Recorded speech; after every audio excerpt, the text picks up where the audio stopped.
We just interviewed Ella Maulding, a faith-based influencer and activist dedicated to protecting our women, our children, and our society as a whole, and dismantling the porn industry, which she believes is the biggest threat to all three. When I know that something is evil, when I know that something this evil is occurring, I have to do something about it.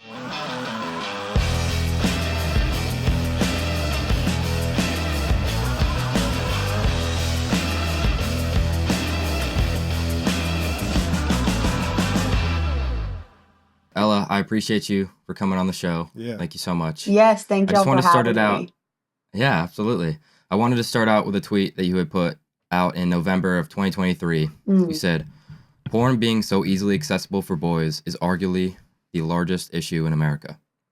Porn makes men become weak, bitter, detached from relationships, depressed, lazy, and emasculated. Men like this can ruin an entire nation. Can you give us some backstory on what that means exactly? Yeah, so I think a lot of people are shocked when I say that I think that pornography is the biggest problem in our country today. And we have like political issues to talk about, but culturally in our country, porn is the most destructive epidemic that people are facing. And it's because of how many young men are addicted to pornography. I think it's 79% of 18 to 65-year-olds watch pornography at least once a month. I've heard it's the same. It's totally normalized in in Yeah. our society today. And to me, the American family is the backbone of the country. So when we have all of these men consuming pornography, it's destroying our men. And then those men are destroying relationships, which are destroying families. And if we don't have a family, we no longer have a country, and we have men that are lazy and weak and, completely enslaved to their sexual desire and lust because of pornography. So those men aren't going to be fighting back. They're not fighting back against tyranny, and they're not resisting the evil in our world today. We really can't enact any real change, even politically, when our men are enslaved to pornography. Yes. Yeah. Yes. Would you say that it makes men weak? Yes, I would. I would say it makes men weak morally and sexually. I always see the quote, it's like, you can bench 300 pounds, but if you can't beat lust, you're weak. You're weak. Because Yeah. it's really so true. Lust it's the downfall of a country. And we have all these men running around viewing women as objects and viewing women as solely objects for their sexual pleasure. So Yes, it's a I huge agree. problem. I agree. I think it does something to your mind psychologically Yeah. where you kind of start to perceive women as what you see in the videos. And it's like the pull for what I've seen is like it becomes a normal conversation of face to face. You're looking at their eyes to like you're looking down, you're doing all that type of stuff. Yeah. And you just kind of start to perceive the whole world as like Yeah. Sexual. something wicked. Yeah. Yeah. Yes. And that's the other thing too that you mentioned is interesting. You said it's been the downfall of men. If you can bench 315, but you can't look a woman in the eye when you're talking to her, you're weak. Right. It's kind of interesting if you even go back to the Bible, some of these stories of guys like Samson, like King David, they were these conquerors. They had superhuman strength, or they would conquer entire nations.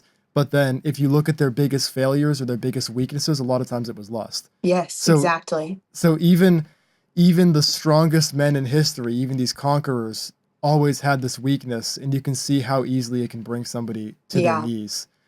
And we think that we're different now. We think the society's changed, but it's really just trading one form of it for another when you think about it. Yep. I guess my question is, do you think, because this is so widespread, I was just going to bring up earlier, I believe that statistic about 79%, I believe that's the same inside and outside the church. You'd think it would be lower, but it's actually roughly the same. So we see this completely out of control. It's actually more likely than not that a man you meet is most likely addicted to it. Right. Do you think that porn has already sort of won the culture already, or do you think there's hope that we can turn this around? Um, it's hard because it's definitely like a black-pilling issue, especially for a lot of girls who are trying to find husbands. And it's hard whenever they're all, like a lot of men today, are enslaved to their lust. And there's a Barna study, 2024 Barna study revealed that 18% of pastors in America are actively struggling with porn. So there's the real black pill for you. But I mean, it is a problem everywhere in the church, outside of the church. I think the church does a good job talking about it. But we have to offer programs. I think every Right. church needs to have a program dedicated to breaking men's porn addiction. And of course, not casting shame on these men. That can be hard, but we have to give them tangible resources to help them escape this addiction, because porn addiction is psychologically stronger than cocaine. I mean, it is Mm. so addictive. And when the average age of boys being exposed is 9 years old, like, we got a pretty big problem here. Yeah, But and it's I so do think there's available. hope. And I think the way I attack the porn issue, I feel like I'm talking to women a lot of the time when I talk Mhm. about pornography, and I'm trying to explain to women how enormously pornography can affect them, even if they have never consumed it, because of their partner's porn addiction or past porn addiction. I even talk about, like, I warn women and I say, don't be with a man that has struggled with a long-term porn addiction in his past, because it engraves itself in their brain. But I do think there's hope, and I think that everyone just needs to be aware of the dangers of this drug and how it can affect them directly or indirectly. And I think with resources like Covenant Eyes, that's a great one. We have Mm. some really good anti-porn organizations like Fight the New Drug, Exodus Cry. They deal a Mhm. lot with the sex trafficking in the porn industry. They're doing a lot of good work. We just need to really push our legislators, I think, and this needs to be a priority issue. I don't know why it's a niche issue, and it shouldn't be. It should be a Mhm. priority issue, because we are completely robbing our country of good men, and Mhm. completely perverting and rewiring the brains of all these men in our country. It's a full-blown epidemic. Yes. Yeah. You mentioned that it seems like a niche issue. Why do you think this isn't being talked about more, if you had to take a guess? Um, I think it's just kind of a taboo topic, and it's sensitive, it's fragile, it deals with sex, it's Mm. explicit. Of course, a lot of my videos, I mean, they're explicit, they're gross. To the average person, there might be triggering, like, we talk a lot about, rape and domestic violence and pedophilia and child sex crimes. And I just think that I think a lot of people go into it, um, being really, really scared to shame men. And because we Mm. know this is predominantly an epidemic among men, way more than it is among women. And I think a lot of people are scared to talk about it because of that.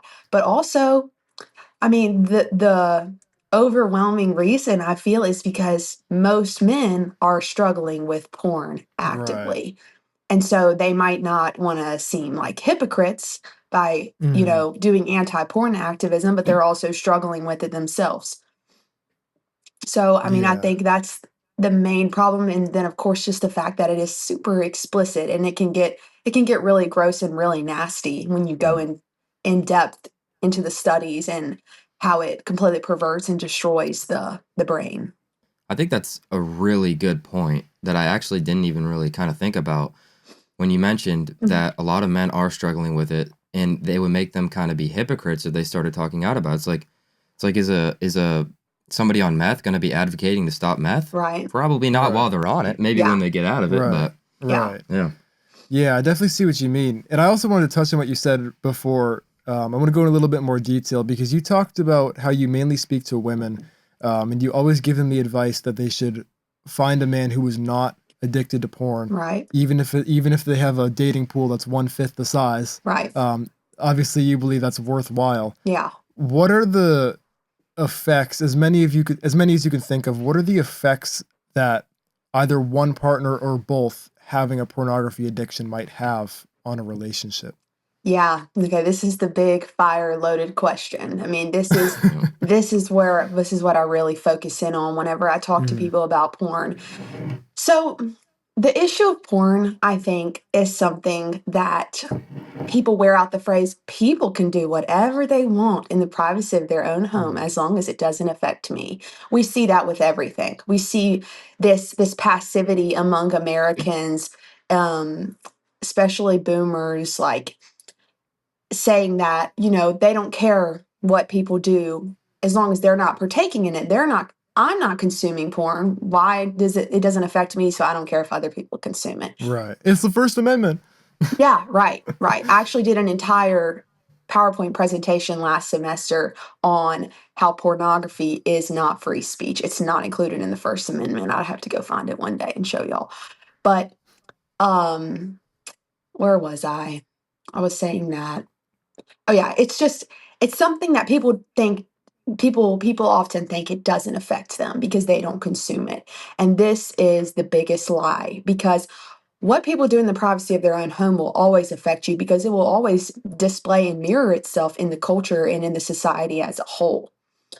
When you have all of these men addicted to porn, it's showing itself in relationships, and it's destroying relationships, which further destroy women and, can inflict a lot of trauma onto women. So the main Yeah. things that I think the most crucial problems that porn addiction brings with a male being addicted to porn in a heterosexual relationship with a female is things like abuse, physical violence, verbal abuse, and then we have like sexual assault, actual rape. We can go into why for all of these. And then you have pedophilia and child sex crimes, child molestation, and it's all just a slippery slope. That's the problem. Someone getting exposed, and I said this in the last video, it all starts with a group of 10-year-olds sitting down to watch the hottest new movie.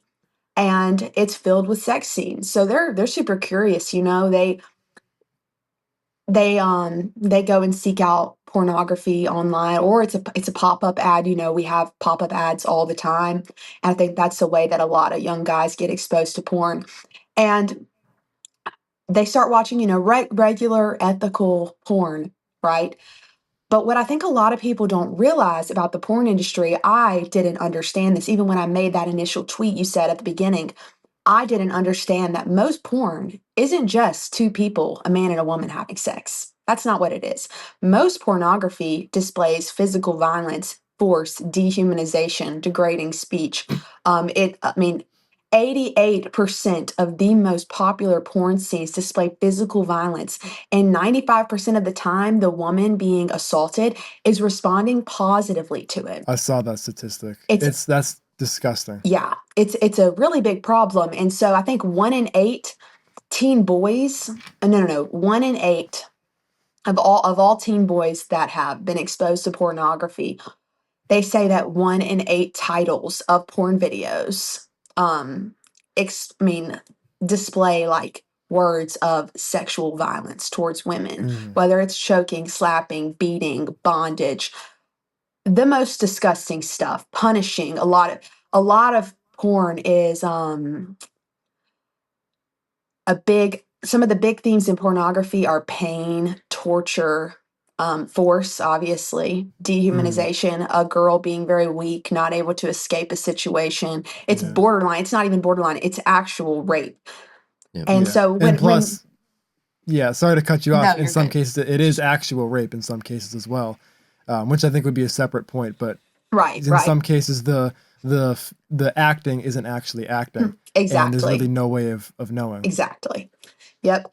And so, but anyway, back to the 10-year-olds, if they're watching this ethical porn, their tolerance is slowly increasing to it. It's like any drug on earth. You start off with a small amount, but then your tolerance increases and you're never able to get to that same high again. So you have to get more of it and more of it and more of it. And then you're full blown, consuming so much of it. It's the exact same thing with porn, but it's types of porn. You might start off with just a man and a woman having consenting sex. Then that's boring, and you're not able to like be as aroused to that. So you're going to rape porn, violent porn. Then when that's not enough, a couple years later, you're going to child porn, pedophilia.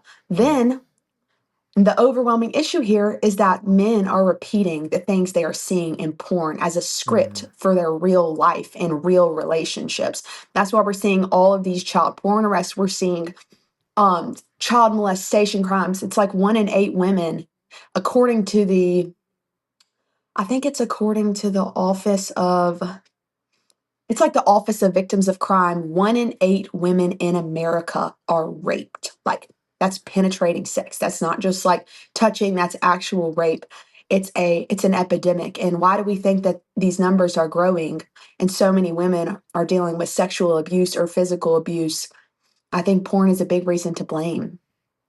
1 in 8? Yeah. I thought it was 1 in 5. I heard it was higher There than are that. so many different statistics, man. And it's hard because a lot of these organizations, the problem is that a lot of these organizations are very feminist and very left wing. A lot of the people that talk about domestic violence and sexual assault are super left wing and liberal. So I think that sometimes numbers are skewed to fit a certain narrative, but that is the official government website statistic. Wow. Yeah. 1 in 8. Yeah, That's it's horrible. horrifying. And one rape, Yeah. one time being raped can completely destroy someone's life. I mean, Yes. because of Yeah. the trauma. Yes. It's Yeah. horrible. Yes. Yeah, it's probably one of the worst experiences that could ever happen to somebody. Yes. It does become a leeway. I mean,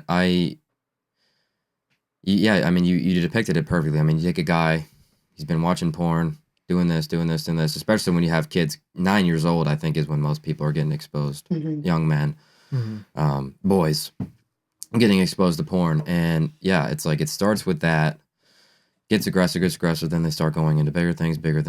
And before you know it, they're on the dark web looking up videos that they know that girl is not there on her own will. Exactly. And then after that, what happens? Well, Yeah. we can fill that blank in. Watching it That's that doesn't one become in out of nine. watching it suddenly is not arousing enough, and Yeah. that's why they go and act it out in their real life. So I wanted to ask you about this because this is probably the most common argument, because I did do a lot of my own research on this, and I think the most common argument I've heard is they say that on the topic of going out and doing it in real life, you'll have a lot of people, especially on the left, that will argue that it has the opposite effect, where it takes people that may have certain fantasies or certain predispositions to those types of crimes, and it gives them they say it gives them an outlet so that they don't hurt a woman in real life.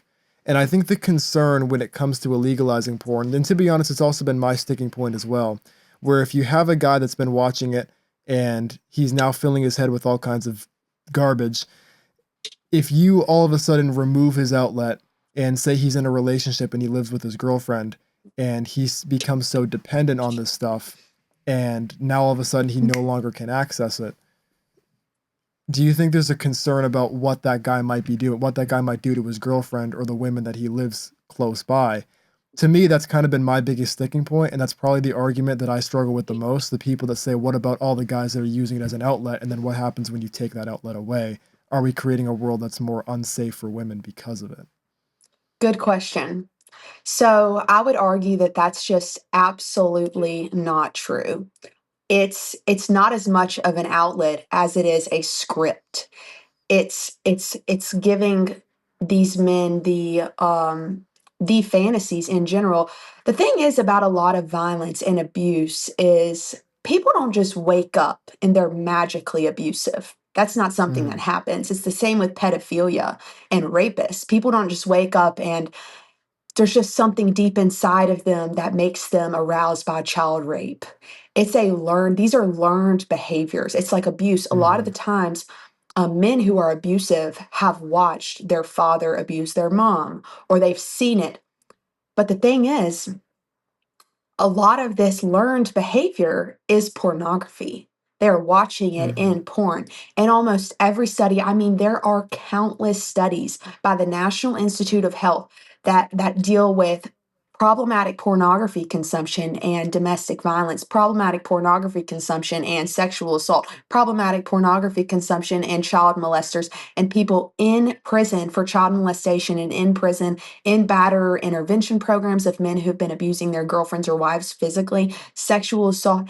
And almost every time, it's over 70% of the men in these, like, that are charged with these crimes have dealt with a long-term porn addiction. Every time.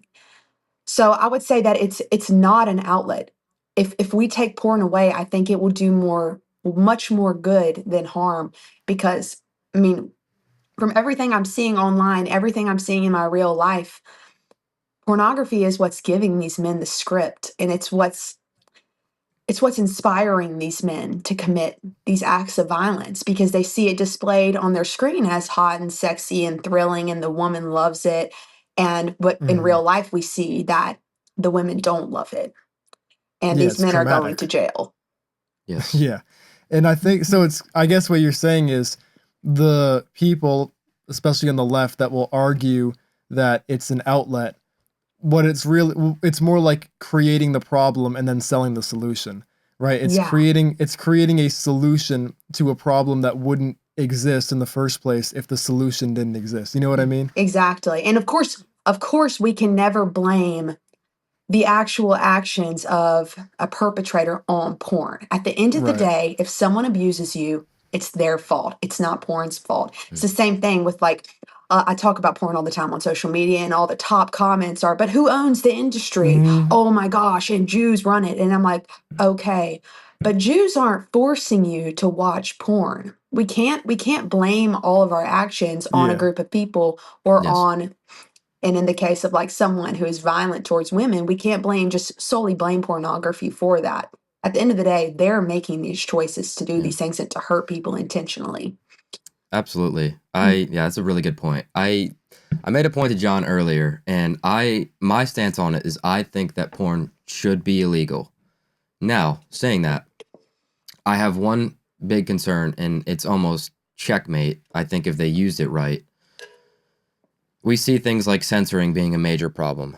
If they can attack the speech, then they can attack what people say. That's the only thing that doesn't make us a slave, right? Is our ability to say what we Right. want. When they ban porn, I guarantee that they will use that as a means to, look, we banned porn. Now we're going to they're going to cross the line, is what I'm going to say. Like, they're not just going to ban porn. Now, like, making a video saying, hey, I think porn is bad. No, that's out of here because you just said that. Or, I mean, I'll just name him. I look at a guy like Nick Fuentes, right? They've been trying to ban him forever. But when we ban porn, I do think that that is when we will see the highest attack on freedom of speech. And in a perfect world, we ban porn and leave it at that. But the same people who own the industries, the porn industries, I have a bad feeling will attack every other right using that as, well, if we ban this, It's like then precedent, basically. yes, as precedent to Yeah. kind of go in across those. I don't know how you feel about that. I just think that it's interesting and it does concern me kind of. Yeah, I would just say I disagree. Like, I don't think that will be a problem, especially if we Yeah. pass legislation that's specific to obscene and explicit content. Hmm. And this kind of brings up the topic of, like authoritarianism versus Yeah. libertarianism. And the problem is with Pam Bondi talking about hate speech laws and all that, it's like we're already being censored.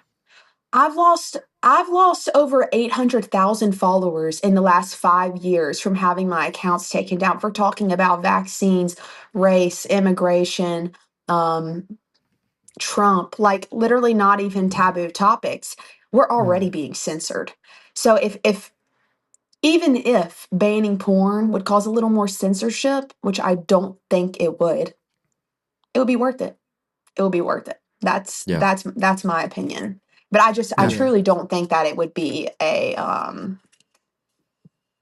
don't think that would be a concern to me at all. Yeah. I think you can separate the two. Like you Yeah. can Yeah. separate actual content versus talking about it. Like I think there's obviously a way to separate it. 100%. I'm just worried that it give them another excuse to ban everything.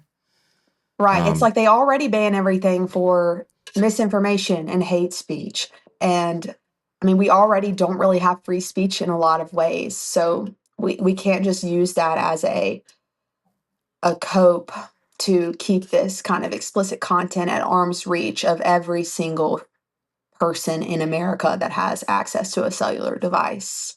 yes. Right. I've got Right. a question for you, and I'm interested on your stance on this. Why is porn protected more than the children found in it? Hmm. Well, my immediate response is because this world is so evil, and like we talked about at the beginning, lust is really the biggest struggle of men. And there are some really evil people in the world, and it's their mission to corrupt young minds. And, like I say, I'm not as concerned about shaming men as I am all the women and the girls and the children being exploited, being raped, being abused in Mhm. pornography. A lot of the times, literally, it is fueling, it's a form of child trafficking, it's a form of sex trafficking in general. Pornography is the number two biggest contributor to the sex trafficking industry because of how much of the content on porn isn't even consensual. Like people Mhm. think they're watching just this hardcore porn, like cosplaying rape, and wow, this is so hot. No, no, no, no, no. This is actual filmed rape. It's actual rape happening. These buyers, when they're buying their victims, a lot of the times they're putting them right into porn by filming them being assaulted, being raped, uploading it to porn websites. So many stories of that happening. I think a Restored Hope survey found that 79% of trafficking victims were forced to make pornography during their exploitation. And it's a different kind of evil. Sex crimes are another kind of evil, and it's the most sinister thing in our world today. And I mean, your question was, why is porn protected more than, Than the children found in it. I mean, I just think it's because these people are literally so evil, we don't even want to have to imagine it. Like these Mhm. people are literally spawns of Satan. They are the Yes. Mhm. reincarnation of Satan.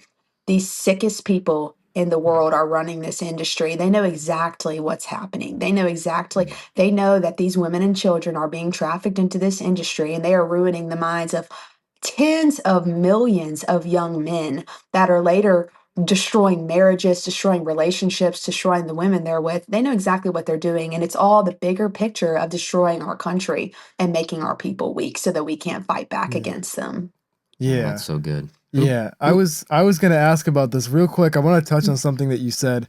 It's really crazy when you put it that way, that when a lot of these videos out there, especially these disgusting like fetish porn, a lot of it's actual real life non-consensual sex. Yep. And then it makes you think like you think about how easily it can pass for porn and how widespread it is, and everybody will think that it's just a normal video. Yeah. And then you wonder, why on earth are these videos even normal? Even if it is acting, why is it even normal to watch to begin with? Why are so many people like, how can someone look at a video like that, and how on earth do you confuse that with a normal video? You know what I mean? Yeah. Like, why is that type of video even normal to watch even to begin with? It's kind of a unique look into how dark this whole industry is. But I want to touch on what you said at the end. I know Jackson and I wanted to talk about this. This is where it gets a little bit into the weeds here. You said that it's sort of part of a coordinated effort to bring society to its knees. Um, who do you think is behind it? If you had to take a guess, who do you think is driving that, and what's their main motivation behind making our society weak? Um Like, who well, benefits the most? yeah, I mean, I think it in general it's just this global regime of elites, and a lot of them are foreign, a lot of them we know are based in Israel. It's not shocking. We're not shocked by that information. Mm-hmm. It's very, very commonly talked about now. And I mean, I think it's just it's some of the richest people in the world, these billionaires, and a lot of the times our government is being completely lobbied by other interests. It's not even our politicians that are making the decisions. And I think it's the people behind the scenes. They have a much bigger agenda at hand to destroy our Mm. country, and we don't even see it. And we can't even comprehend the kind of evil that they're willing to do. We see it in the porn industry. We see it how like the porn industry is very obviously the biggest epidemic, and it's being pushed by these people, and they, like I said, they know how evil it is. but it doesn't matter to them. And we see it all the time with the Jeffrey Epstein thing. They protect the people that are pedophiles, people that are literally committing the most atrocious crimes in the world. They protect these people because it's all about money and power. And that's what I think it is at the end of the day. It's about their money and power and the long history of ancestral wealth and the Rothschilds, Rockefellers, Soros. I mean, the Ellisons, Larry Ellison, all these people, yes, they're all from Israel. They're all maybe, What? God's chosen people? No way. What? yeah. And of course, we don't have to go that deep into the weeds, but we could go into like, well, what is Judaism and what's in the Talmud, their holy book? And we see that there's obviously a very blatant plan to destroy America because it is a Christian country and Christianity is their number one enemy. Mm. Yes. Yeah. I'd love to go into that. Yeah, we definitely do have to go into that for sure. What is it? Because you probably have studied this more than we have. What is it about this war between? Is it like a different religion, like a clash between two different religions where one is trying to subvert the other? Is it kind of like a new world order type of thing? What is like what is the motivation? Why do they hate Christianity so much, and why are they trying to destroy the culture? Why are we so much of a threat?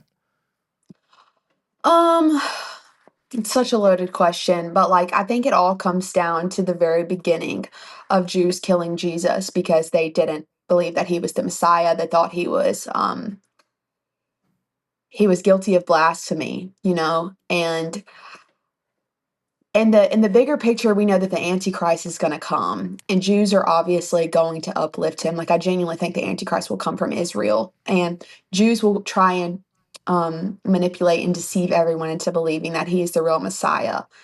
And I mean, I think that's one answer to that question, why this is there's a prominent war. But at the end of the day, it's literally a war between the devil and the Lord. We see it referenced multiple times in Revelation. They are not Jews, for they are the synagogue of Satan. There will be people that call themselves Jews, but they're not. They are literally the second coming of Satan. Maybe we clip that part out, but like That's a good clip. just in the That would be a great clip, though. yeah, maybe you could keep it in as long as y'all don't think it's going to ruin my life too much. But they hate everything that Christianity is because we uplift their number one enemy, which is Jesus Christ, who is the savior of the world and the Messiah. He is the true Messiah. He is God's only son that came down, sacrificed his life for us so that we may have life in him and get to know him and have an intimate relationship with him. And they hate that. Yeah. You're so right. I wanted to really briefly mention this. You mentioned, if this ruins my life, we're in a sinking ship, I'll go down with you. No, you're 100% right. A majority of the porn industries are owned by elite groups. They would call themselves Jews, but you're 100% right. They are the synagogue of Satan. And everything that they've done in this industry has been used to manipulate the minds of men to create diversification, ruin the family unit. Yep. And when there's multiple, hate crimes, rapes, all of this in a society, the society starts to fight amongst each other instead of realizing who's causing the real destruction. Right. Thank God for people like you that have the wits to know what is going on and who is causing it. So I appreciate you saying that. Oh, thank you. Yeah, we're all on the sinking ship together. Yes. Yeah. Yeah, if one goes down, we all go down. Yeah. I was going to say something else. I completely forgot to mention it. What was it? I'm interested in marriage. What happens to a marriage? To get off of this. The grease. What happens to a marriage when one partner has a porn addiction, and can it survive? Yeah, so I mean, I think that it can survive, but what is surviving? Like so many marriages, okay, we already have an over 50% divorce rate in America. And then like half of the other marriages that aren't ending in divorce are living miserably. There is a study done by a big divorce law firm. A bunch of divorce law firms came together and conducted a study, and they found that 68% of divorces include the porn addiction, like include as a cause for the divorce, include porn addiction from one spouse. And 70% of the spouses of porn addicts match the criteria for PTSD because it is betrayal trauma. Your husband or your wife is getting off to other women or other men, and they are fantasizing about that. And they are fantasizing about, like, for a man specifically, he is fantasizing about that woman doing what she's doing to that man, doing that to him. That is full blown adultery. That is Hmm. reason for divorce. I fully believe that porn addiction is reason for divorce. And divorce is a huge problem in America. Families aren't sticking together, and then the chances of being remarried and that being successful are even lower. And so all these children have broken families, and it's one of the biggest problems in the country. I mean, absent fathers, broken families. Yeah, I would say that's the main thing, is that it's such a big problem, and it's such a big reason for a lot of the divorces that are happening. And it is a funnel into real life infidelity. Like it Right. causes real life cheating, and that's a huge problem too. It doesn't Saw Pearl Davis put out a tweet Oh, saying porn has saved more marriages than it's broken. That is literally so that is not true at all. Anyone with a bit of common sense knows that that is not true. It does the opposite. and gangs have saved more people than they've killed. Right. Yeah, right. You Yeah, know. for sure. It's like, Right. I know, it's like Pearl Davis defending porn is like a chicken defending KFC. It's ridiculous. Yeah, But I can't. I I can't. I don't know why. Why do you think that some of these women will defend it like Pearl Davis? Because that's one of the things that I just could not wrap my head around. Oh, just because they crave. I mean, Pearl. I'm not trying to hate on her. Like, I don't like to go online and hate on other women at all. But I think that a lot of these girls, they really are seeking male validation, and whether that's because of, like, having not having a dad, or I Hmm. think a lot of these girls are saying the things that they think men want to hear, and Hmm. that's why they might be defending the porn industry. Like, it's gross, because why are you defending an industry that is trafficking children? It's literally not Hmm. even just because of the reasons, oh, it's boosting the rates of rape and domestic abuse and it's literally trafficking children. You cannot support an industry that does that without being the literal scum of the earth. Like, it's just disgusting, in my opinion. Yes. I think the problem with porn too is they've it's like the perfect thing to kind of mask like the true atrocities that go on in it, like trafficking, Yeah. blatant Yeah. rape. That's the point I meant. That's the thing I alluded to earlier when I said that they couch it as acting, Hmm. and then it makes you wonder why on earth are hundreds of thousands of men clicking on a video and watching something that looks like rape. How on earth do you pass it off as normal? Why is that even normal to begin with? Yeah. You know what I And then mean? we glorify the girls that do it. Put Yeah. them Yeah. on this big pedestal like they're like 50 years ago they wouldn't be a prostitute. Yeah, it's that part also kind of scares me a little bit too, because I remember growing up, like, obviously we all grew up in the digital age. Yeah. Porn was, always available, always common. Um, but I think that was one thing that's changed even since I was a kid, and I haven't even seen this since like before 2020. This just seems to be something in the past 5 years. Now with the rise of OnlyFans, where now it used to be common for men to consume it and maybe even a little bit taboo. But now it's at the point where it's become like a lifestyle where you're having people going on these podcasts like whatever, and they're promoting this, Yeah. they're promoting their OnlyFans, and you have them kind of like recruiting. I mean, you have like 14-year-old girls watching these videos out of their audience of millions of people, and they're telling them, oh, this is a cool thing, this is a way to make money. And it just really makes you wonder, like, what does the future of all this look like in 10 years if we don't put a stop to it? Yeah, OnlyFans specifically is so sick because it's very deceiving, and it comes off as just like a subscription service to creators. And, oh, like, this is so empowering for women and they're making money. Actually, the average OnlyFans creator, do you know how much money they make a month? It's like $180. That's Wow. like nothing. So you're selling your body, you're ruining your life for $180 a month for men to pay $5 a month to see. for these disgusting men to pay $5 a month, by the way. Disgusting. That's crazy. And we attack the creators, as we should. There's 4 million creators on OnlyFans, many of them underage, many of them men that are filming people being raped, abused, and posting it on OnlyFans. That's another problem. OnlyFans is another direct funnel into the sex trafficking industry. Countless stories of men and couples exploiting young women, filming them being abused and assaulted, and then uploading it on OnlyFans. And many of them have been convicted since, and they're, facing trafficking charges now for life. But there's 4 million creators, and there's 377 million users. So 377 million. And I think that's more than the population of the United States. Yeah, it's 60. Okay, one study says it's 66 million American men. And a study from 2022, this is arguable, but a study from 2022 said that 89% of the men in America that are subscribed to OnlyFans are married. That's crazy. So, yeah, we're dealing with literally like the most evil industry in the world. Like, this is an actual attack on our country.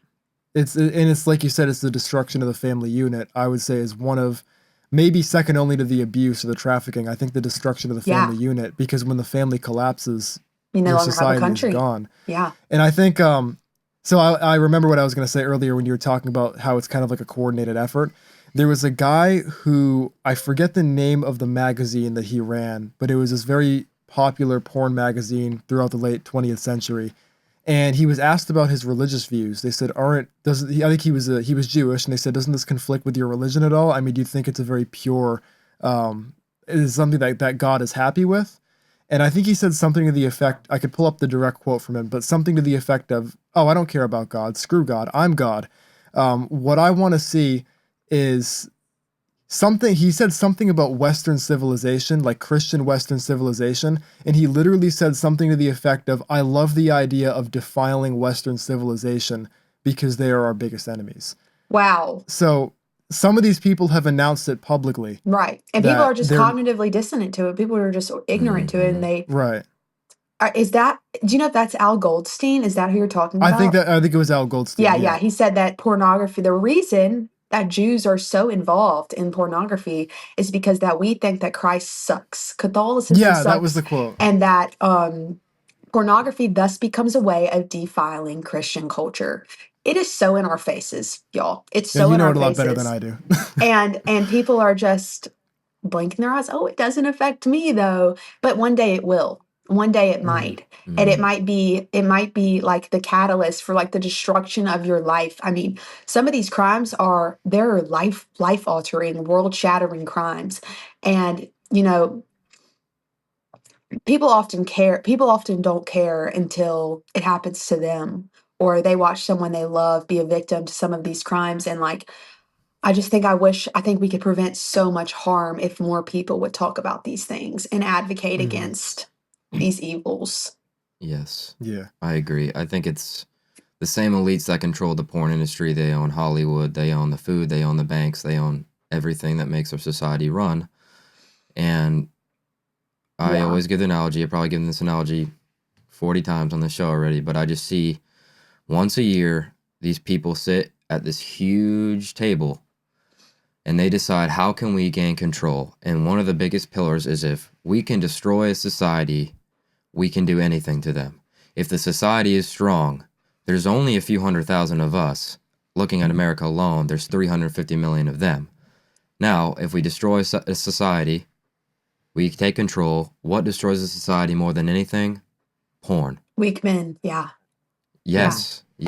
Weak men. Also, weak men won't be able to go against them when something gets really bad.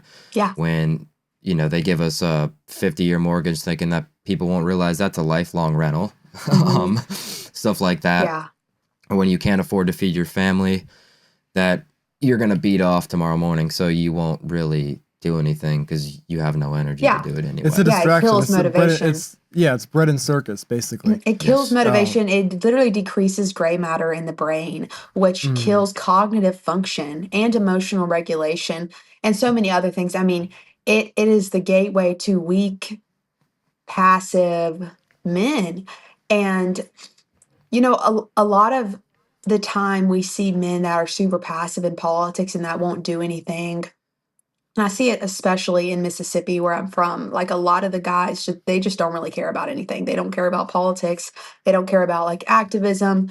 And it's a serious problem because men are biologically the leaders of a country and the leaders of a family. Like they are the head of the household. They're the ones who are supposed to be, the primary force in leading their family to the Lord and leading a country to the Lord. And government in general, like as defined by the Bible, is supposed to resist evil and ensure justice. So if we don't have like Christian men getting in politics and starting to actually, weaponize these weaponize legislation against evil in our country, we're not going to have one anymore. And we're seeing it right now. Our country's already looks like the third world. I mean, and yeah, I mean, it's making people lazy, it's making people weak, and it's destroying marriages. Yes. And on top of that, to your point about destroying marriages, you brought up infidelity earlier. I think it's something that people don't really think about because of how normalized pornography has become in the culture. Yeah.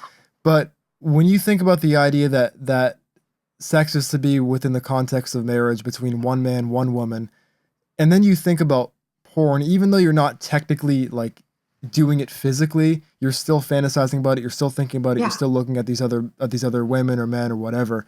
And when you really think about it, there's probably like thousands of micro instances of infidelity in a relationship. Yeah. When you have a partner that's addicted to porn. So even though it's not technically as serious as doing something physical, it's happening so many times that it's almost akin to cheating on your partner like thousands of times. But we've become so, like you said, it's like a cognitive dissonance where people just don't really see it that way. And I would say it's probably just because we don't want to. Yeah. You know what I mean? And 1 second, let me find this quote I saw earlier. It was really good. In an article I saw, it was like a Christian article, and it said his pornography use becomes even more destructive when it enters your bedroom, and trust me, it eventually will in one way or another. And like, so not only do we have, because that's what a lot of people talk about in regards to pornography and why it's so damaging, is it's cheating, it's infidelity, it is the gateway to real life infidelity. But I mean, I would really argue the real problem with pornography is the way it completely rewires the male brain and perverts the way they view women's sex and relationships. Porn is really mainly full-blown male domination every single time. And it's never about women's pleasure. It's never about, treating it's not even sex. It's fake sex. It's not real sex. It's not real intimacy. And it's force, it's violence, it's dehumanization, it's the women being submissive to whatever the man wants to do to her. And it shows the woman as an object solely for the immediate sexual gratification of a man. So when tens of millions of young boys in America, the average age they're exposed is 9 years old, and 53% of young boys view the sex displayed in pornography as a reflection of real life sex. Do you think that we're not going to have some pretty big problems going forward, like with abuse and rape and pedophilia and child pornography and child sex crimes? Like it's literally laying the groundwork for these crimes. And like I said at the beginning, people don't wake up rapists. Nope, that doesn't happen. People don't wake up pedophiles. It occurs over decades of infiltrating your mind with these fantasies and these fetishes that the porn industry very, very obviously, that's their goal. They want these people to have these insane fetishes and these insane fantasies so that they can go and act them out in their real life. And it completely perverts a man's brain, and it causes a lot of sexual brokenness. And a lot of these young boys, porn is their first exposure to sex. It's the first time that they're hearing about sex, is their first experience of like real physical intimacy, even though it's not real intimacy, but any kind of, physical sexual simulation. It's pornography. It's the first thing they're seeing. So if your first exposure to sex is a woman being choked, slapped, beaten, spanked, like all of these insane things, forced. She's saying no, you're keeping going, and just this disgusting dehumanization. It's a pretty big problem that a guy's first exposure to sex is that. And there are so many studies, I told you at the beginning, of men in batterer intervention programs, which is where a lot of men will go when they're charged with domestic violence crimes, and then men that are convicted of rape, and then men that are convicted of child molestation. And almost every single study, over 70% of them, have struggled with problematic pornography use in the past. And I mean, it's no question that this is it's laying the groundwork for these crimes against innocent people, against vulnerable people. And I don't know if Against y'all humanity, saw. really. I don't even know if y'all saw, but Ted Bundy, what did he raped and killed 30 girls? I've The heard Chi that. the Chi Omega murders. He said the day before the death penalty, he said, and I say this is almost like his warning to America. He said that he has interacted with so many men in prison that are convicted of similar crimes to him, rape and murder and homicide and repeated serial rape, serial homicide, serial killers. And he said that him himself and everyone that he's talked to has without a doubt struggled with long-term porn addiction, and that porn was their first exposure to sex. It's crazy. The numbers don't lie. Yeah. You know, I was going to bring up the statistic that 53 or 56% of teenage boys believe that that's a realistic depiction, but you beat me to it. And I think that's kind of the perfect response to the biggest counter argument that I mentioned earlier, which is they'll say, what about all the men that are using it as an outlet? And if we ban it, it means that they're going to start doing it in real life. Yeah. I do think that it can be used as an outlet in the short term. Like, it could potentially, I guess, sedate somebody who could potentially be dangerous in the short run. But when you talk about how men are being addicted are getting addicted at 9 years old, and then they're watching it for 10 or so years by the time they're an adult, it's like putting a Band-Aid on a broken leg. You know what I mean? You're delaying the problem, but it creates this snowball effect that's going to blow up in our faces 10 years down the line. Yeah. So it's kind of like debt. It's almost like the national debt. It's like we can spend money in the short term, we can have fun in the short term, but we're going to reap what we sow with interest 10 years down the line. Yeah. And it comes down to at what point are we going to break the cycle of this happening in our country. The devil's played the long game on the porn. Yeah. It's a long game. It started a while ago, and we're really reaping it now. And I also really just quickly wanted to mention a lot of the studies I use to, prove my points of pornography going hand in hand with domestic violence and sexual assault and child sex crimes. Almost all of these studies are dealing with predominantly white men, which is crazy because I think a lot of the times they say that, like, the Black population is skewing statistics.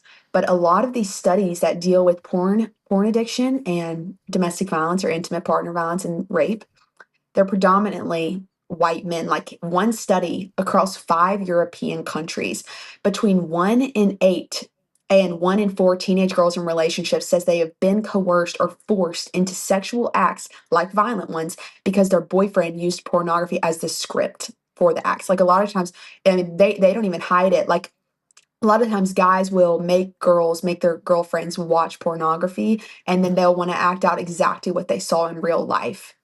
And it's disgusting. It's disgusting. We try to be open as possible on this show about our lives. We both in the past have struggled with porn, not on like a every day, like not like that. And not necessarily the type of content you're describing, but nothing just like that. Right. Brain rotting degenerate content in general. Nothing like abuse or anything like that, but I will say that we have both stepped away from that. We no longer watch that at all. And in our own lives, we have seen a complete 180 change from looking at a woman in the eyes, the way that you think about women. And we were on a small scale, so I could not imagine what some child who got into porn at 9 years old and has been on that for ever, and then it gets Yeah. more and more and more, and then, you know, praise God. I mean, the Holy Spirit has really helped us to change our thoughts on everything, to change our hearts, and to see how truly wicked it is. And I wanted to ask, is there something that can be done about this? And you had mentioned men being in legislation, or men being in just places of political power, I guess the way that you could say that. I think men that have previously been on porn, who have struggled with porn, and now see how truly evil is in their own experiences, could be the ones to change the world, could be the ones that really truly see how bad it is, and can make a real difference. Other than that aside, what do you think can be done about this whole issue with porn? I mean, I think the ultimate goal is that people stop watching it, you know? I Mm-hmm. mean, it's easier said than done. But I think that advocacy against it and just really waking people up to the harms of this drug is really effective. And I've had multiple men reach out to me saying that I had like kickstarted their journey of ending their porn addiction, and they're getting help, they're Mm. getting counseling, they're getting help in their church now. And I mean, I think when you wake people up to the kind of trafficking and the actual non-consensual material that's in pornography displaying real life rape and sexual assault, we have to explain to these guys that they're not just watching, like cosplaying these crimes. Mm. They're actually real. This is actually happening. Oh, so many stories of there was a, I don't know if y'all know, but like there was this website or this profile on Pornhub. It was one of the top profiles, Girls Do Porn. And from like 2012 to 2018, these men were trafficking women. They were bringing women out to California for a modeling job, and they would drug them, rape them, beat them in these hotel rooms, and they were completely trapped for years. These women were tracked. I mean, trapped. These women were tracked and they were trafficked, and the men were selling all of it on Pornhub. And it was one of the top profiles on Pornhub. Now, thank God, all of these men, they're done for. They're all charged with Mm. trafficking, even the cameraman. Like, thank God justice has actually been served. The women have won multiple lawsuits against Pornhub now, Pornhub and these men, because they reached out to Pornhub begging them to take the videos down after they escaped the abuse. And Pornhub didn't even respond. Like, the Mm-hmm. people running this industry, they know that this is real life Mm. rape and real life non-consensual But it's a material. profit center for them. It's a Yeah, profit center for them. So yeah, why would they get rid of it? They're yeah, going to make crazy amounts of money off of it. They yeah. probably have a huge share of their profit coming from this industry. So it's similar to abortion. I'll just say, I know that's also controversial, but we mentioned on the last episode where Planned Parenthood will cover up. They've Yeah. been caught multiple times on hidden cameras where they go in. You'll have a 22-year-old guy going in with a 15-year-old girl who's an actress, and they'll pretend to be. He's going to basically say that she's a prostitute and he's her pimp. And as soon as she mentions her age, you'll have the lady say, "Oh, don't tell me anymore. I don't want to know." Yeah. And you Yep. would think that they're responsible for reporting that, but it makes you wonder that's probably such a massive section of their business that they don't want to lose it. And it's the Yeah. same thing with trafficking in the porn industry. Yep. It's the And cognitive dissonance and the ignorance. And even of the men watching it, they don't even want to know probably. And a lot of the people, like yeah. some of my friends I try to talk to about these things, or just in general, I try to talk to people about this. And they're like, I've literally had people put their hand up. Be like, I don't want to know. Because people don't want to know. You don't want to have your perfect worldview shattered and have to realize like the actual evils going on in this world. Because for someone like me specifically, I've always just been a really passionate person. And when I know that Mhm. something is evil, when I know that something this evil is occurring, I have to do something about it. I literally can't sleep at night. I can't even sleep at night knowing that these things are happening to women. And like I will make it my mission to destroy the porn industry. Whatever it Mm. takes, I'm taking it down. Like, mark my words.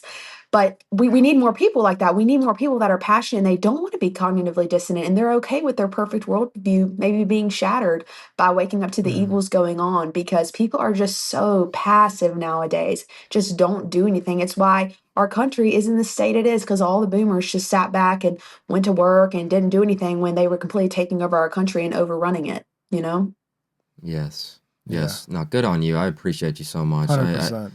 from a man's perspective, is like if we had more women like this taking us, making us accountable for what's really going on, I think real change can start to happen. So I really do appreciate it. Thank Yeah, you. and it Yeah. really What you're and doing. it really makes you think. Because what Jackson alluded to earlier, Jackson and I both had our struggles with this in the past, but because we both grew up in Christian families, we understood that it was wrong.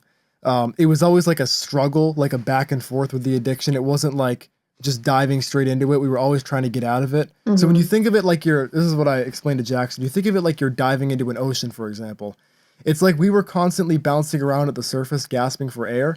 Yeah. And even then, afterwards, you still feel the shame. You feel the mental side effects. When you're talking about the gray matter, I didn't even know what gray matter was at that age, but I could clearly tell there was something not right with my head. Yeah. I could tell that it had this psychological damage that I can't even put into words. Makes you feel like the biggest loser in the entire world. Yeah, and it completely rewires your brain. And then once you step away from it, you feel like a totally changed man. Yeah. And if Jackson and I were constantly like in and out of it, struggling with the addiction, and like I said, it was sort of a back and forth, off and on type of thing.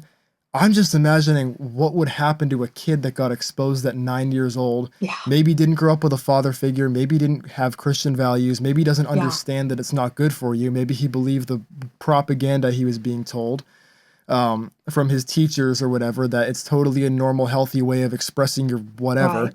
And he just continues to watch more of it and more of it and more of it. And by the time he's 18, he's not bouncing around on the surface. He's just diving straight to the bottom. Yep. What is that going to do to that kid when he's 18? And what's he going to start doing to other people? And then to think that that's the average kid. I mean, I think the statistic I saw, maybe it's different now. I know it's gone up in the past few years, but I believe 4% of Gen Z has a biblical worldview. So if you have the majority of people in our generation, and probably the next one, that don't really understand that this stuff is harmful, and then you couple it with the fact that the average boy is getting exposed at 9 years old, those two things alone just makes you wonder, like, what is our world going to look like in 10 years if this isn't dealt with? And I think what you said, that so many men are avoiding this topic because they're struggling with it. For me personally, that's why I see it as all the more reason to make episodes like this, to bring people like you on the show and raise awareness about it, because I used to struggle with it. Jackson used to struggle with it. It's like, I can personally speak to the damage that it does, and then I can personally speak to the life-changing effect of like freedom once you finally get off of it. Right. And it's totally unrecognizable. Yeah. So I think if people can get over the shame of it, Yeah. I think if people big. can get over that shame and they can find freedom in Christ, I think society genuinely could be a lot better. Yeah. I really think that it starts from the cultural level. It has to start with the individuals, and it has to start with the culture, because otherwise no amount of measures that we take are going to be good enough. But the more time goes on, I do think we also need to have legislation in it, because just because the majority of society is comfortable with it doesn't mean we have to tolerate it. Exactly. Especially when it's a public health and safety issue. Yeah, they've completely normalized it and romanticized it and acted as if, oh, every girl, I mean, every guy watches porn, and like it. I think girls think that it's so normal that if their boyfriend is telling them that they watch porn, or that they used to watch porn for a long time, they just don't really think much of it. They're like, okay, and so does every guy. That is not true. I have met a couple guys actually that are my age, like early 20s, that have never seen porn. And that's They are awesome to blessed. hear. There's only a couple, but it's a huge epidemic, but at the same time, it is not an outlandish standard to have. You should not marry someone who is struggling with porn, and you shouldn't marry someone who struggled with a very long-term addiction to it in the past, unless they have received intense counseling to help their brain, unwire from the disgusting sexual fetishes and perspectives of women, because it's something that will affect you later on in your marriage or your relationship with that person.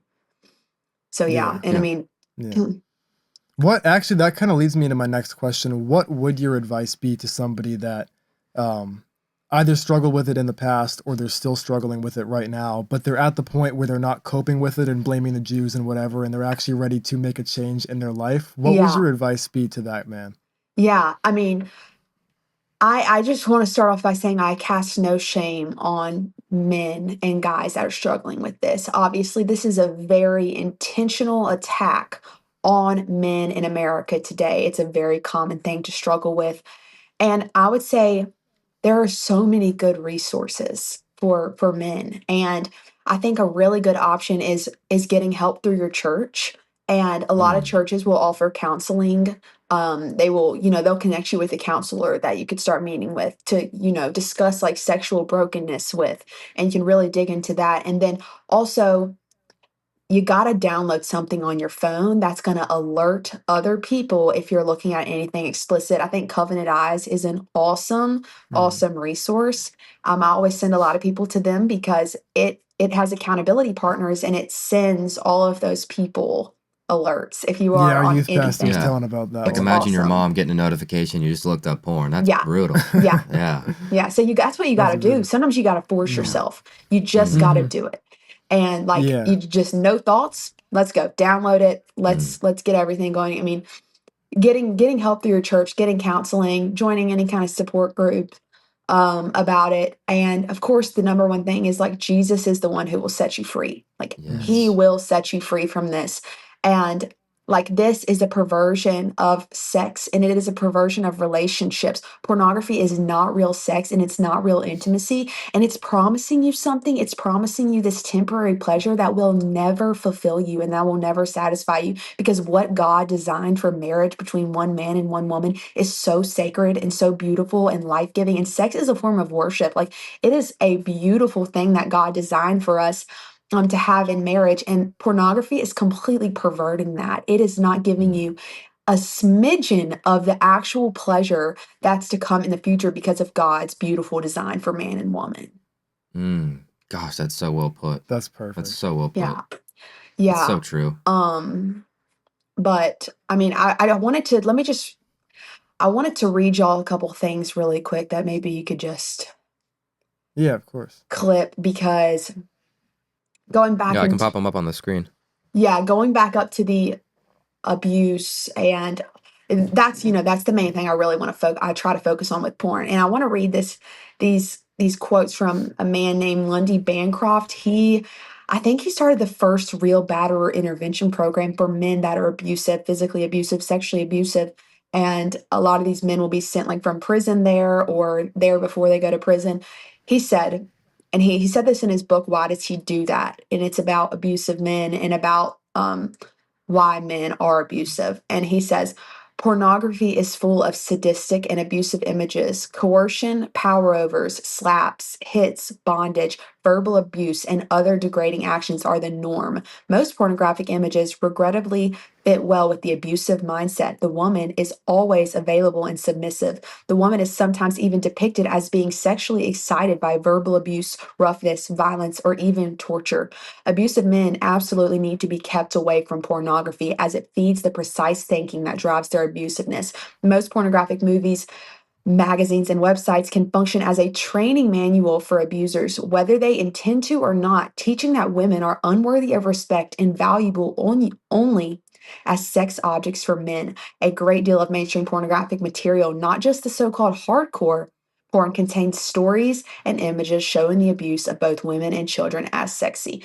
That is so true. Like it Mhm. Yes. really is. I think like porn is the training manual for people to hurt women and people to hurt children and have these terrible perspectives of women and children, and they're not even hiding it. There's a man, he died recently. His name was like he went by Max Hardcore. And this is all from X to describe this information. But he is kind of the father of torturous, sadistic porn, disgusting, disgusting porn. And he was big on, showing the girls that he was abusing in the porn videos as very, very young, underage, and they're being slapped, choked, fisted, urinated on, hit, gagged.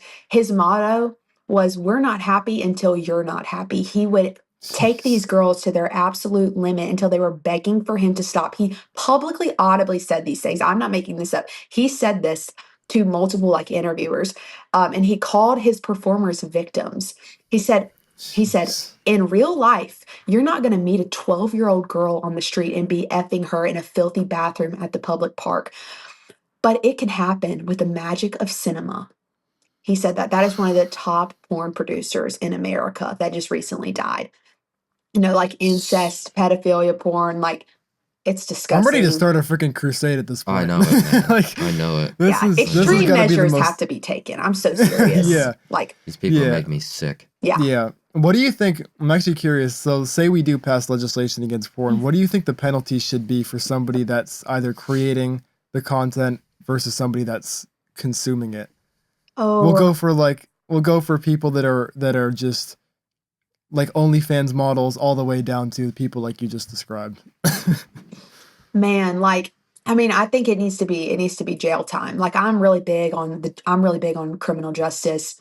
Um no more criminal justice reform. No more depopulating the prison system. We need more people in prisons. You commit a crime, you're going to jail. That's it. End of story. And I think that every single porn producer, every single porn distributor needs to rot in prison, and the people that are consuming it after it's illegal, it would obviously be on the dark web. I think they should be punished the same as someone that's punished for child pornography. Like, this has to be something that is so, we have to make it to where right now, talking about pornography is taboo, but we have to make it to where watching pornography is taboo and it's disgusting Mm. and it's looked down upon. And it has to become later on, it has to become something that's shameful and taboo and that no one wants to do. Um, yeah, I think jail time, incarceration, that's what needs to Mm, happen. We have to take extreme measures. This is an extreme problem. Like, um, mm. yeah, I guess my only concern with that, I definitely do understand where you're coming from. We're talking about jail time for consumers. I know earlier you alluded to something that if you are struggling with a long-term porn addiction, the best place that you can the best thing to do is to go to a pastor, go to a spiritual leader, or somebody that you can trust and talk to about it. Personally, I think that's a great way of getting off of it.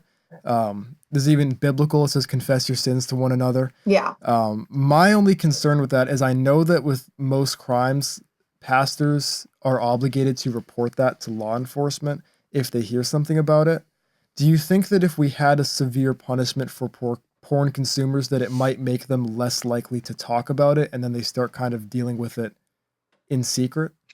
well, I think that I don't necessarily know that I genuinely believe anyone who watches porn should go to jail, and especially not right now. I'm talking Mm, about later on if we could incriminate anyone producing and distributing it and completely ban Mm. porn, that people who are violating the law and able and finding porn still, yeah, they should suffer punishment. So I mean, I don't necessarily think that every single one of them needs to be jailed, because I do think that, yeah, people would hide it much more. mm. Um I think it's And like the analogy of you have the people consuming the drugs and you have the people making it. Who's the real evil? The people making the drugs. They're not even using it yeah, most of the time. They're doing it to just destroy people. Those yeah. people I think should be And they're not even never consuming it mind. They themselves. should be yeah. Yeah, they're not even doing it themselves. They're creating this evil for other people to be destroyed by it too. and Yes. I think that the traffickers who are doing that to those women should be castrated. Oh, Like that's 100%. Mm. yeah. Castration Mm. is the answer. Like I fully think that like a lot of these like sexual assault and domestic violence crimes and child sex crimes, the answer should be castration because it removes the aggressor. You take away a man's these kind of men's most their number one everything is sex and lust and their sexual pleasure. You take that away from them, you can never have that pleasure ever again. I think that that's worse than the death penalty for some of them, put them life in Mm. prison or whatever. But yeah, castration, we Plus, have to bring it back.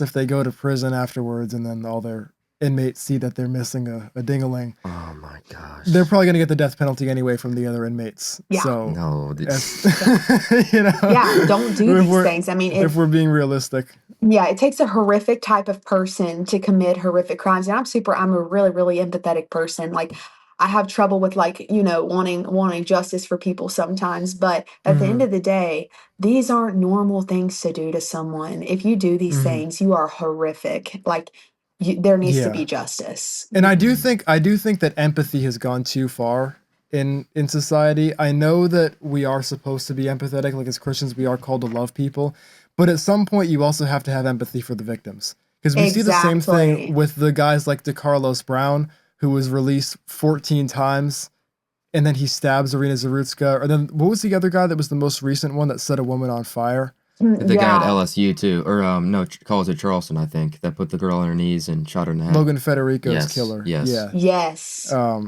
The guy, I think you made a video about the most recent guy. He was arrested, was it 72 times? 72 times. Lawrence Reed. Yeah, he was arrested Yeah. 72 times on multiple battery and assault charges. Yeah. But oh I my mean, then gosh, again, yeah, we don't want to ruin no, his life. I mean, We'll lock him away. to be honest, that I can understand, like releasing him 72 times, because I think honestly they should release him again. Because what's the saying, Jackson? The 73rd time's the charm. Yeah. I think if we let him go one last time, just one last time, I know Yeah. it didn't work the previous. I'm thinking if we let him go one last time, he'll turn the corner. Yeah, hey, I mean, it's you gotta, actually it's racist to want him to not be freed. right. It's racist to lock these Ella, black people up. you gotta consider the socioeconomic factors that play into that. If we had if So we were true. dealt the same hand in life that he was, we all would have done the same thing. I think we can all agree Dude, on I that. think the goal isn't Exactly. for him to be Right. good. I think the goal is for him to attack the woman. I think that's their goal. So I think like all right, if we release him this 73 time, maybe he'll go and stab a girl in the neck on a train, and then we can get our news outlet. Yeah. Could be. That's where I'm at. I mean, I think it's done by design. I think that Yeah. they want this because what does it do? It creates diversity. It creates us fighting. Again, that's all they care about. CNN gets their story, and they're all happy. I just think Yeah. it's poor. It's just poor judicial decisions. Like it's all these DEI judges being hired and they're just freeing them over and over because they're black or they're trying to free up the prison populations of black people. That's very evident that they're trying to do that. And we can't do that. We need stronger criminal justice reform. Right. And that could be a whole separate episode in and of itself. Yeah, it's like Yeah. it's not about like black people, white people. It's if you're a criminal, you need to be in jail. Exactly. If you're there, in the 0.01% of people that are in jail because they didn't get a fair trial or they never actually committed the crime. Okay, but dang, is that a hill to die on when we got people going out for the 73rd time, Yeah. stabbing people in the neck, walking down the train? I got that girl.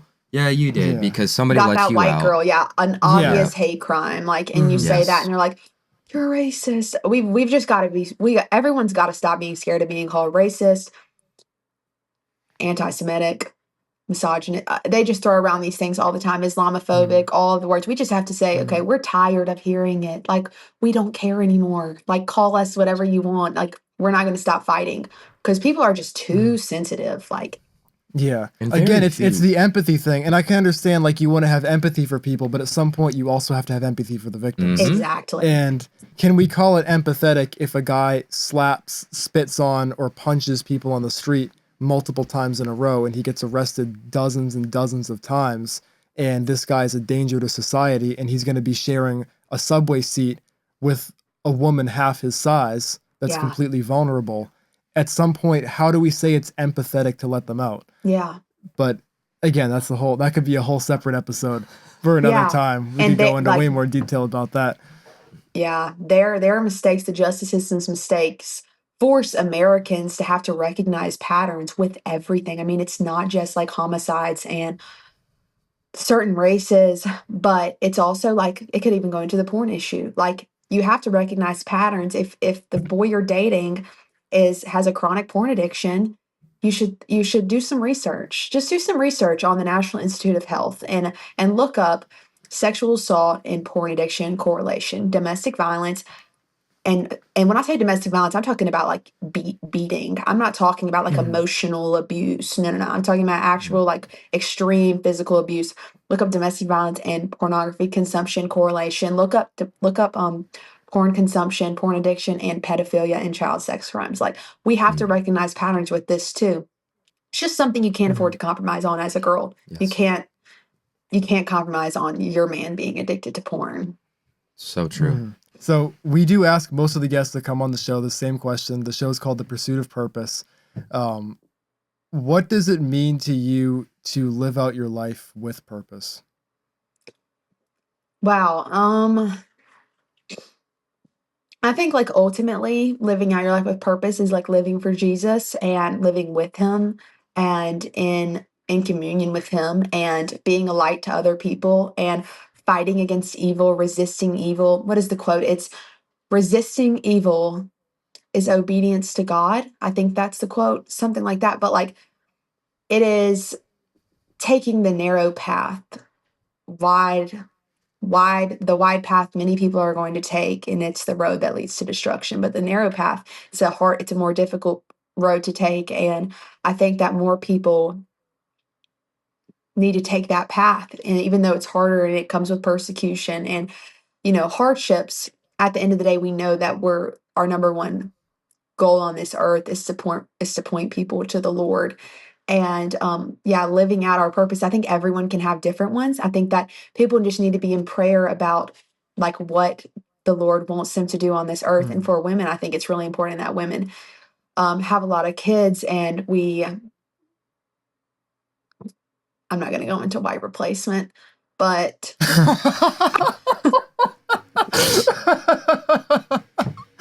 How are you going to go into white replacement? That took a turn.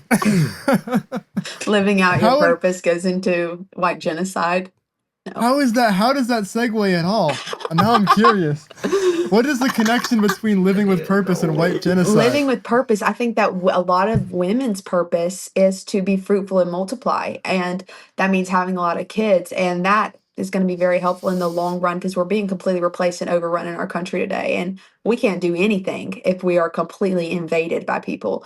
So that's a big thing. But like, I think that everyone needs to take their passions and work on them in real life. And like, I think it looks like living out your purpose looks like loving people, helping people, spreading awareness, ensuring justice, and resisting evil. That's a great answer. That's a great answer. Before we wrap it up, I wanted to kind of maybe try to plug your product. So you have a skincare product. Yes. Right. I've checked it out. I'm like, dang, this is really cool. I think a lot of people need to hear about this. Could you kind of tell the viewers what that's like? Oh my gosh, how fun. So I have a little small business. It is grass-fed beef tallow skincare. And it is super, super bioavailable. Here's some right here. Okay, the lighting, you're not going to be able to see it because of the lighting, but we can pull up on the screen too. It's called Consider It Joy, and it's the brand, the business name is because of my favorite Bible verse, James 1:2, consider it pure joy, my brothers and sisters, when you face trials of many kinds, for the testing of your faith produces perseverance. And so it's beef tallow. Beef tallow is the fat from around the kidneys of a cow. It's the most nutrient-rich, bioavailable part of the cow. And it is able to penetrate to the deepest lipid layer on your skin, and your skin can absorb it better than any conventional skincare. So it can immediately work to start healing your skin. It was really good for dry skin, wrinkles, eczema, any kind of skin irritation, redness, hyperpigmentation, scarring, wounds, acne. Like it's really good for like acne, scarring, and wrinkles, like a preventative Botox, because Botox is so full of chemicals and bad. But so it has a ton of different benefits, and I source mine from a regenerative farm in Mississippi, and the cows are fed grass their whole lives. They get no mRNA vaccines, no GMOs, no growth hormones, no steroids, and they're very ethically raised. They have a happy life, and then I make it all myself. So I render it all myself, and then I whip it, and I put the oils in, and then I sell it as skincare, and I sell it online. It's consideritjoybyella.com, and I ship nationwide. So we'll put a link in the description. That's awesome. That is really awesome. We need more products like that. Thanks. That's it's awesome. Really fun. Yeah. Anyway, thank you so much for coming on the show. Thank you so much. Yes, I had so much fun. Yes, thank y'all this for has been a having great me. episode.